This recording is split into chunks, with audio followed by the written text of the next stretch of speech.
Ciao everyone, this is Nate on the Stone. Welcome back to my channel, and today we are going to be talking about if sexual rights and religious rights can actually coincide in 21st century America. The actress Ellen Page, who's probably best remembered for being in Christopher Nolan's movie Inception, as well as Netflix's new series The Umbrella Academy, which is on my list, FYI, has a history of being belligerent, not just vocal, but belligerent when it comes to LGBTQIA2 issues, which isn't altogether surprising when you remember that she herself identifies as a lesbian. Way back when, during the 2016 presidential campaign, she actually tried to buffalo Senator Ted Cruz at one of his rallies, grilling him on why he thought marriage should be between one man and one woman. And just a few short weeks ago, she turned her ire on fellow actor Chris Pratt because of what church he attends. To be 100% clear here, gang, Ellen Page was attacking Chris Pratt because the church he attends defends, almost apologetically, the old-fashioned idea that marriage should be between one man and one woman, an idea that Chris Pratt himself might not even be 100% on board with. That was it. That's what her tirade was about. Now, this is usually the part of the video where I would go into a long spiel about how if Ellen Page doesn't want to attend a church that preaches this, she doesn't have to attend a church that preaches this. No one is twisting her arm, forcing her to.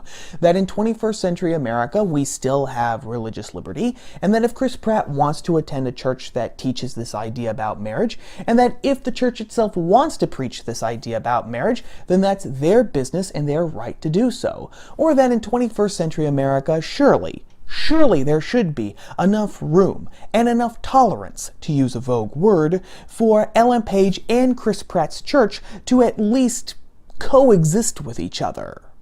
But a question that still hangs over our heads like a sword of Damocles is, why did Ellen Page feel compelled to go on this attack? Why did she have to make a mountain out of a molehill? And the answer is because of the friction that exists between sexual rights and the natural right of religious liberty. Now, before we can go any further, we have to stop and ask ourselves, what exactly are sexual rights? The International Planned Parenthood Foundation, IPPF, created a Declaration of Sexual Rights, which went into detail what is meant when people talk about sexual rights. And some of these included: sexuality is an integral part of the personhood of every human being. For this reason, a favorable environment in which everyone may enjoy all sexual rights as part of the process of development. Sexuality and pleasure deriving from it is a central aspect of being human, whether or not a person chooses to reproduce. The obligations to respect, protect, and fulfill apply to all sexual rights and freedoms. Now, you might have noticed something about these sexual rights, and that is, they're very vague. There is nothing in them that puts any sort of restraints on our sexuality or draws any parameters around them. If our sexuality is an integral part of who we are as human beings, and if receiving sexual pleasure is also a central part of who we are, and if everyone should be able to fully enjoy their sexual orientation, and if there are dozens and dozens of new sexual orientations being created to go with the dozens and dozens of created genders, then practically speaking, there really is no limit to the expanse of sexual rights. There's no limit to what sexual rights can entail. If we were going to boil it all down, we might say that the idea behind sexual rights is, I deserve happiness, where happiness is largely seen as receiving sexual pleasure, and each person's sexual pleasure is left up to their own personal preference. Compare that to how religions think about sex. Now, there are going to be differences because there are tons of religions out there, but for the most part, religions understand that at the very least, some restraints have to be placed on sexuality. Now, because of time constraints and because no one wants this video to be 4 hours long, let's just take a brief look at the three Abrahamic religions: Judaism, Islam, and Christianity. The Jewish Virtual Library says that, quote, sex is permissible only within the context of a marriage. In Judaism, sex is not merely a way of experiencing physical pleasure. It is an act of immense significance which requires commitment and responsibility.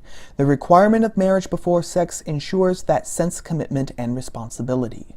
Jewish law also forbids sexual contact short of intercourse outside of the context of marriage, recognizing that such contact will inevitably lead to intercourse.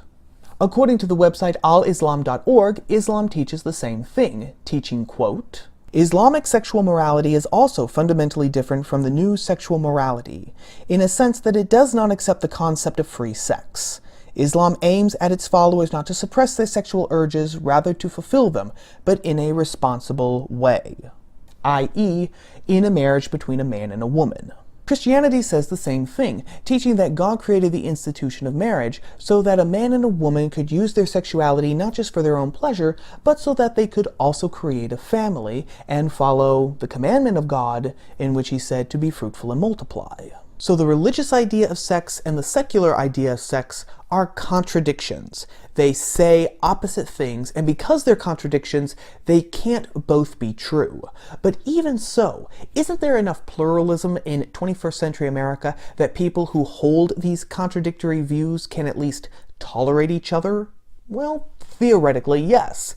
Contrary to popular belief, there is not a cadre of overzealous right-wingers who want to go upstairs and downstairs in their nightgowns, peering through windows and peeking through keyholes to enforce some sort of scarlet letter type of morality on everyone.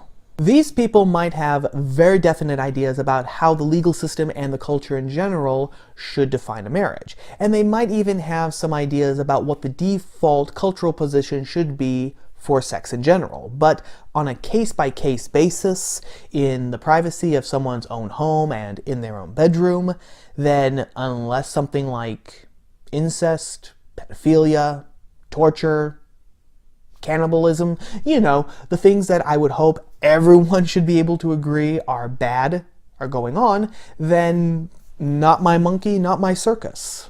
But that isn't what we're seeing. Instead, we're seeing a militant insistence that everyone put themselves within the parameters of sexual rights, and if they don't, then they're going to be punished. This is why we see people attacked for what church they belong to. This is why we see people like florists, photographers, and bakers persecuted through the legal system for doing nothing but staying true to their religious beliefs.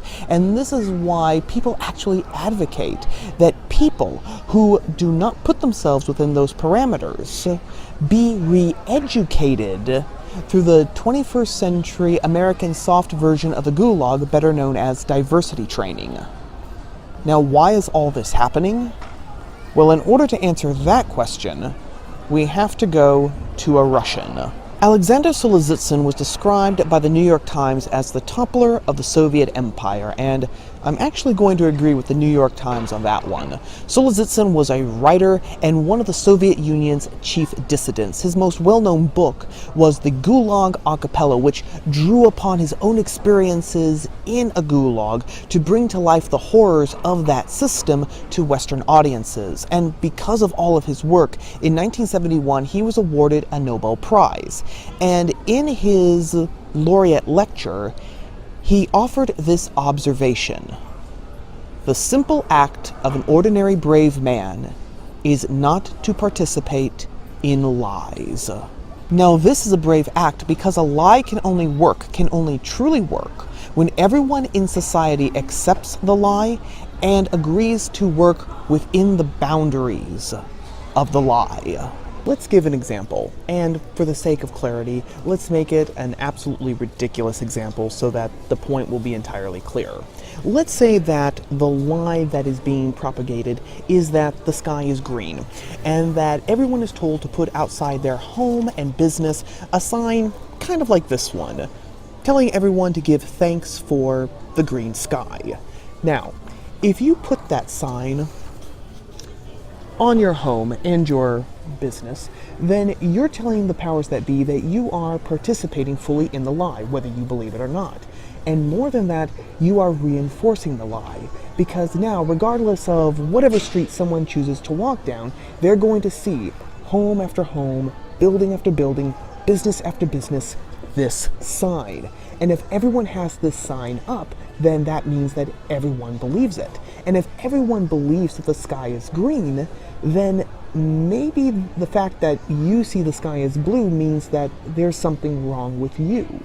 But if you refuse to put up that sign, now you're telling the powers that be that you are not going to participate in that lie. And more than that, that means that the chain of the lie is broken. And through that chink in the armor, dissident thought and free thought might flourish. And following that, the truth itself might come out.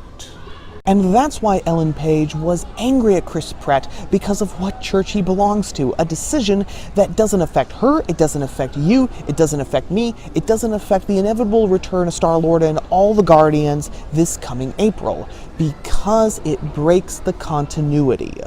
Chris Pratt, whether he agrees with his church or not on the nature of marriage, regardless of what his own thoughts are about sexual rights, by attending that church, he is sending an implicit message, which says that you can be successful and you can even be cool without buying into a particular ideology. He is implicitly telling the world that there is a whole arena outside the parameters of the ideology of sexual rights.